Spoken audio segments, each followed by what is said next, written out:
अस्सलाम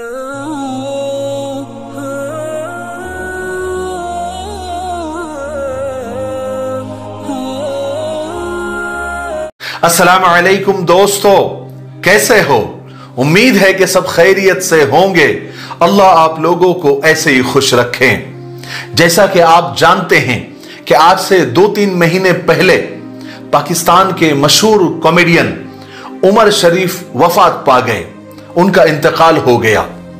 लेकिन आज मैं उनका तस्करा क्यों कर रहा हूं? क्या वजह है? वजह उसकी यह है कि जिस अंदाज में उमर शरीफ इंतकाल कर गए, जिस तरीके से उनकी वफात हुई, वो बड़ी हैरान कर देने वाला एक वाकया है। उसकी तरफ, उस अंदाज की तरफ, उस तरीके की तरफ मैं आपकी तवज्जो ले जाना चाहता हूं। जिस तरीके और जिस अंदाज से उनका इंतकाल हुआ, हम बचपन में बल्कि बचपन से एक वाकया सुनते आए हैं। आपने भी सुना होगा, हमने तो काफी बार सुना है। आज उमर शरीफ के इंतकाल पर वो उस वाकये की याद ताजा हो गई। वो वाकया मैं आपके साथ शेयर करता हूं और फिर उसको उमर शरीफ के इंतकाल के अंदाज से हम कंपेयर करेंगे, तो आपको पता चलेगा कि ठीक वही वाकया उमर शरीफ के साथ भी हुआ। वाकया यह है कि एक दिन हजरत सुलेमान अलैहिस्सलाम अपने शाही दरबार में बैठे हुए थे। एक आदमी उनके दरबार में भागा भागा आया और उस आदमी के डर की वजह से और खौफ की वजह से उसका बहुत बुरा हाल था। और वो एक सीधा साधा आदमी था, उसके चेहरे का रंग उड़ा हुआ था और उसके होठ नीले पीले पड़ गए थे। हजरत सुलेमान के दरबार में जब आया, हजरत सुलेमान अलैहिस्सलाम के दरबार में जब वो आया, तो हजरत सुलेमान ने उसके चेहरे को देखा कि वो बहुत डरा हुआ है, बहुत सहमा हुआ है। तो उससे पूछा कि भाई सब खैरियत तो है, इस कदर क्यों बेहाल हो रहे हो? तो उस आदमी ने कहा कि हजरत मामला यह है कि मुझे मौत के फरिश्ते यानी हजरत इजराइल अलैहिस्सलाम ने मुझे घूर के देखा और इस बुरी तरह से घूरा उन्होंने कि मैं उनके गुस्से की और उनके गजब की ताब नहीं ला सका। मेरे चेहरे का रंग उड़ गया। अब मैं क्या करूं, मेरे समझ नहीं आ रहा है। तो हजरत सुलेमान अलैहिस्सलाम ने उससे पूछा, भाई पहले आराम से थोड़ा ठंडे हो जाओ और मुझे बताओ कि मैं तुम्हारे लिए क्या कर सकता हूं, तुम क्या चाहते हो? तो उस आदमी ने कहा कि हजरत आपको तो अल्लाह ताला ने हर चीज पर हुकूमत दी है, हर चीज पर इख्तियार दिया है, हवा पर भी आपका इख्तियार है, हवा भी आपकी जेर फरमान है। तो आप हवा को हुक्म दीजिए कि वो मुझे यहां से उड़ा कर ले जाए और हिंदुस्तान की सरजमीन पर मुझे छोड़ दे, शायद मेरी जान बच जाए। हजरत सुलेमान अलैहिस्सलाम ने फौरन हवा को हुक्म दिया। हवा उसे उड़ाकर हिंदुस्तान ले आई।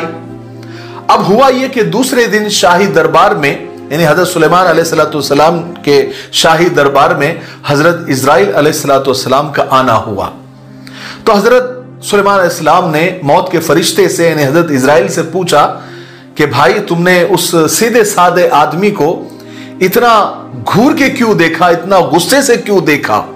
अगर तुम उस बेचारे को मुल्क छुड़ाना चाहते थे, वो तो बेचारा यहां से घर बार छोड़कर हिंदुस्तान चला गया, तो ये बड़ी हैरान कर देने वाली बात है अगर तुमने इसलिए किया हो तो हजरत इजराइल अलैहिस्सलाम यानी मौत के फरिश्ते ने जवाब दिया कि ए अल्लाह के नबी, उस आदमी ने मुझे गलत समझा। मैंने उसे गुस्से से नहीं देखा, बल्कि मैंने उसे ताज्जुब की नजर से देखा, मैंने उसे हैरानी की नजर से देखा, क्योंकि मुझे अल्लाह की तरफ से यह हुक्म मिला था कि उस आदमी की जान मुझे हिंदुस्तान की सरजमीन से लेनी है, उसकी रूह मुझे हिंदुस्तान की सरजमीन से कब्ज करने का हुक्म हुआ था। मैं उसे यहां देखकर यानी इस सरजमीन पर देखकर हैरान हुआ कि ये यहां कैसे हैं और ये हिंदुस्तान कैसे पहुंचेगा। तो ये असल बात थी, बाकी और कुछ भी नहीं। और जब मुझे अल्लाह का हुक्म हुआ और जब मैं हिंदुस्तान पहुंचा तो मैंने उसी आदमी को हिंदुस्तान में पाया तो मैं और ज्यादा हैरान हुआ। अब आज मुझे पता चला, मुझे क्या खबर थी कि वो आपका सहारा लेगा और खुद ब खुद अपनी मौत की सरजमीन पर, यानी अपनी मौत की जगह पर वो पहुंच जाएगा। जब मैंने उमर शरीफ के आखिरी दिनों के बारे में देखा और पढ़ा तो मुझे यही वाकया याद आया जो मैंने आपको सुनाया, हजरत सुलेमान अलैहिस्सलाम का और हजरत इजराइल अलैहिस्सलाम का और उस आदमी का। दोनों वाकयात में क्या मुमासिलत है, दोनों में क्या एक जैसा है? आपको पता है उमर शरीफ के आखिरी दिनों में उनके साथ क्या हुआ? हुआ यह कि जब वो अपनी आखिरी सांसें ले रहे थे और पाकिस्तान में उनका इलाज नहीं हो पा रहा था, तो उन्हें अमेरिका यानी वॉशिंगटन में एक हॉस्पिटल में एडमिट करना था। तो चूंकि वो बड़े आदमी थे, सेलिब्रिटी थे, तो उनकी फैमिली ने हुकूमत पाकिस्तान से दरखास्त की कि आप उमर शरीफ को पाकिस्तान पहुंचा दे, यानी उनके वीजा वगैरह, प्लेन वगैरह का इंतजाम कर दे और खास करके एयर एम्बुलेंस का इंतजाम करे, यानी ऐसा प्लेन जिसमें सारी तिब्बी सहूलियात हो, यानी सारी बिल्कुल वो एम्बुलेंस की तरह होता है, सारी मशीनरी और सारे डॉक्टर वगैरह सब साथ होते हैं और उन्हें अमेरिका पहुंचाना था।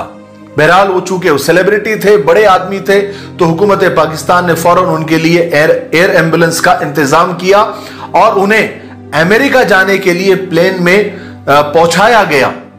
प्लेन ने जो है टेक ऑफ किया और वो चला अमेरिका की तरफ, वॉशिंगटन की तरफ। लेकिन जर्मनी में वो एयर एम्बुलेंस यानी उस प्लेन के अंदर, उस हवाई जहाज में कुछ तकनीकी खराबी आ गई और उसे जर्मनी के एयरपोर्ट पे लैंड करना पड़ा।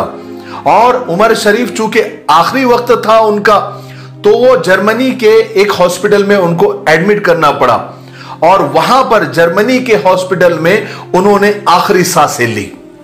यानी हजरत इजराइल अलैहिस्सलाम ने, यानी मौत के फरिश्ते ने अपनी ड्यूटी जर्मनी में पूरी की।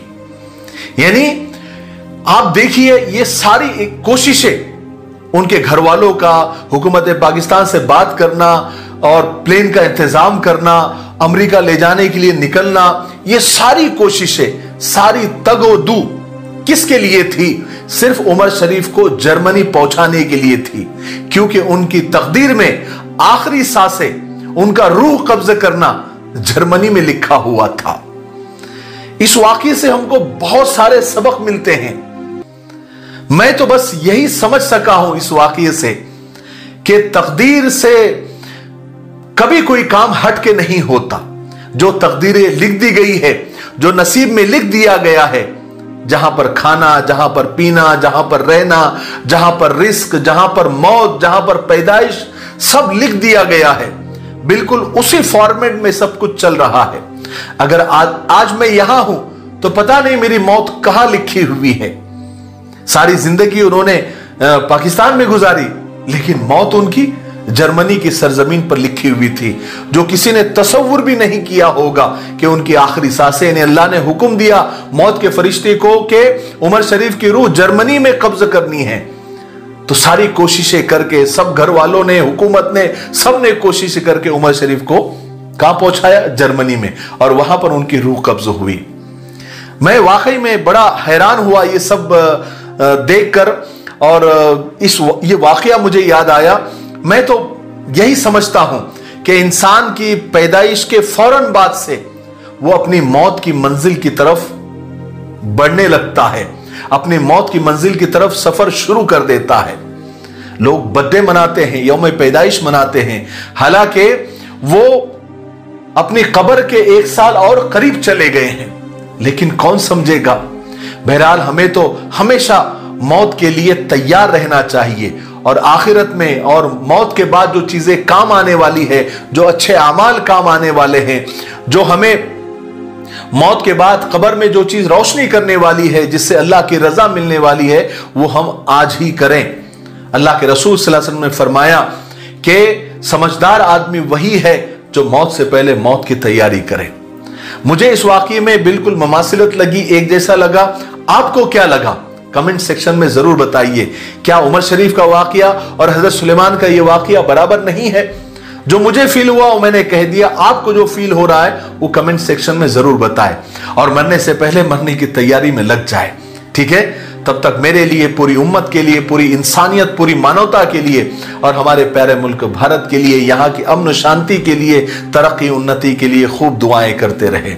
अस्सलामु अलैकुम व रहमतुल्लाहि व बरकातुहू।